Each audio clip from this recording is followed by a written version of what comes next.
thank you so much for being here. And Lori, thank you for having us here. And you know, I'm a state senator. I represent the 16th district, which is part of Waterbury, part of Cheshire, all of Woken, and all of Southington. And you might be asking yourself, well, why is a guy from Waterbury here in East Haven today? And it's not because I'm here as a senator. It's because I'm here as the chairman of an organization called the Three Strikes Now Coalition. And the Three Strikes Now Coalition is an organization that I founded along with Dr. Pettit, Hannah Chapman, and a few others.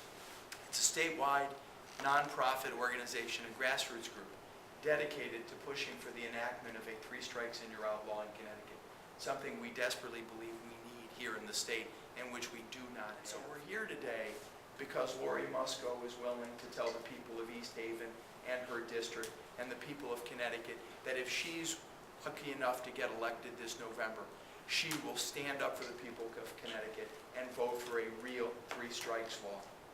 And that's why we're here, and that's why we've been traveling around the state, because we're so grateful that Lori Musco and people like Lori Musco are willing to stand up and do what we believe the people of Connecticut desperately want. Just make one point, because I think it's a really important point, especially here in East Haven. And I mean this with all due respect to someone I've known for many years in Mike Waller.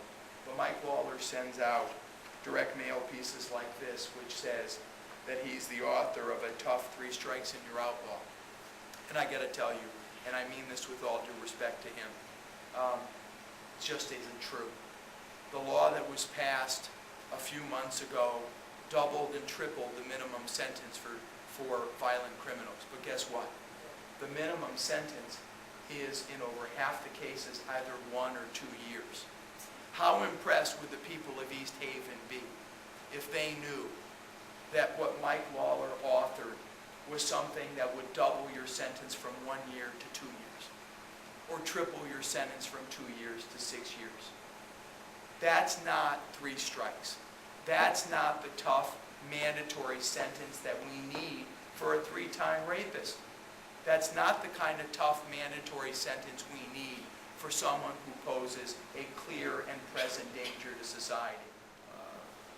I think certainly here, in the backyard of one of the co-chairs of Judiciary, I think perhaps you folks more than any other people around the state, except for maybe the people of Stamford, need some speaking points, and I think Sam gave you one of those. That is the persistent felon offender law that was strengthened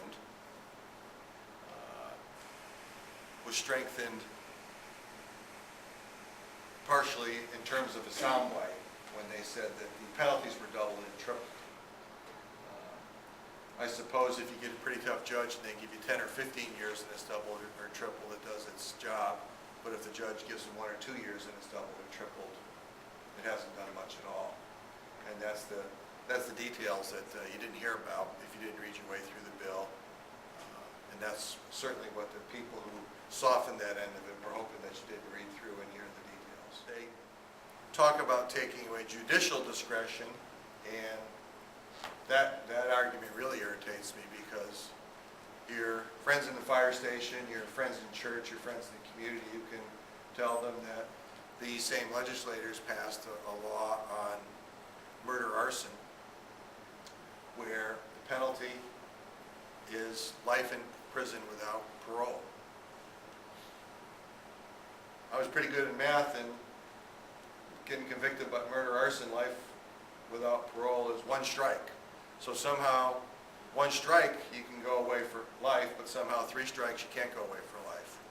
Doesn't make any sense. So why are they willing to allow someone to go away for life with 1 strike but not for 3? Pretty inconsistent philosophy. The Office of Fiscal Analysis looked at offenders who had 2 strikes and were sentenced a 3rd time. The average sentence for 3rd-time offenders in Connecticut was 7.9 years. So I would suspect if someone had a previous felonious assault, a previous rape, and now murdered someone on Co Avenue at the local Dunkin' Donuts and got an 8-year sentence, I don't suspect that you as a member of the community, a neighbor, a cousin, a friend, a member of your church would be very pleased with that with that. There's really only 437 people that have two violent felonies, so if they all go out and do something really bad the next year, that means we have to put, if they all get convicted, that means you'd have to put another 437 people on.